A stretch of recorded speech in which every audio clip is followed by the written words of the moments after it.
सरकार बनाने में हमारी मदद करें, उड़ीसा में हमको एक मौका दें, हम भारत को विकसित करके उड़ीसा को भारत का नंबर 1 राज्य बना के दिखा दें। तो ये प्रयत्न हमेशा से उनका रहा है और आज जो आप इस रोड शो में देख रहे हैं, ये इस प्रयत्न को दिखाने कि क्या करेंगे प्रधानमंत्री, क्या करेंगे अगर सरकार आएगी, अगर सरकार बन जाए यहाँ, ये इसको दिखाने का एक प्रयास।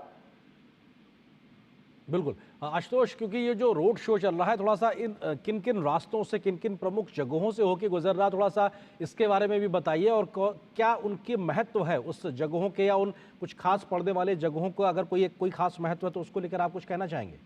नहीं नहीं, बिल्कुल मैं आपको बता दूं, जैसे मैंने ये बताया है कि आप ये भुवनेश्वर का मतलब इसको आप भुवनेश्वर का राजमार्ग है, ये जनपद जिसको हम थॉरोफेयर कहते हैं, सबसे बड़ा थॉरोफेयर ये भुवनेश्वर का है।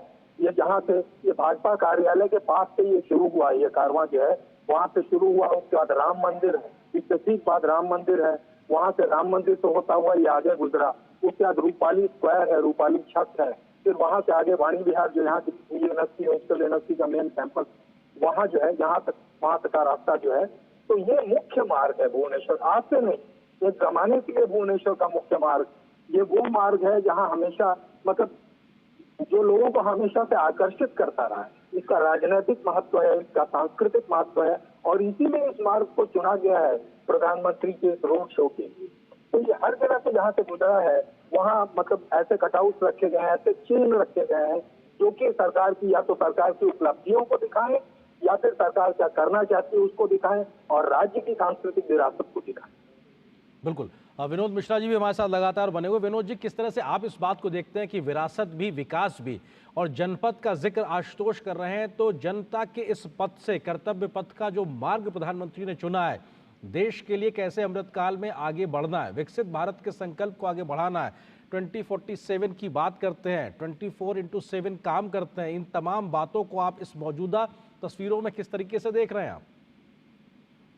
देखिए, मैं सुन रहा था, अपने रिपोर्टर आशुतोष जी बता रहे थे, आपने बढ़िया सवाल पूछा था। सवाल ये है कि जो सांस्कृतिक विरासत की बात आप जब निकले तो बसपा के पास पार्टी बनी और उनकी लोकसभा की सीटें बढ़ते 8। तो और आप देखिएगा कि भाजपा जैसे जैसे ऊपर गई है, कांग्रेस वैसे वैसे नीचे गई।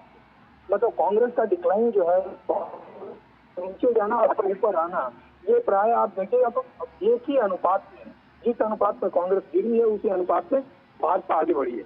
जहाँ तक नवीन पटनायक की सरकार की या उनकी व्यक्तिगत पॉपुलैरिटी का सवाल है, मुझे नहीं लगता कि पिछले दिनों उस पर कोई बहुत ज्यादा प्रभाव पड़ा है। लेकिन ये सच है कि 24 साल के शासन के बाद एंटी इनकम्बेंसी कहीं न कहीं काम करने लगती है और ये उन पर भी थोड़ा बहुत प्रभाव डाल रही है।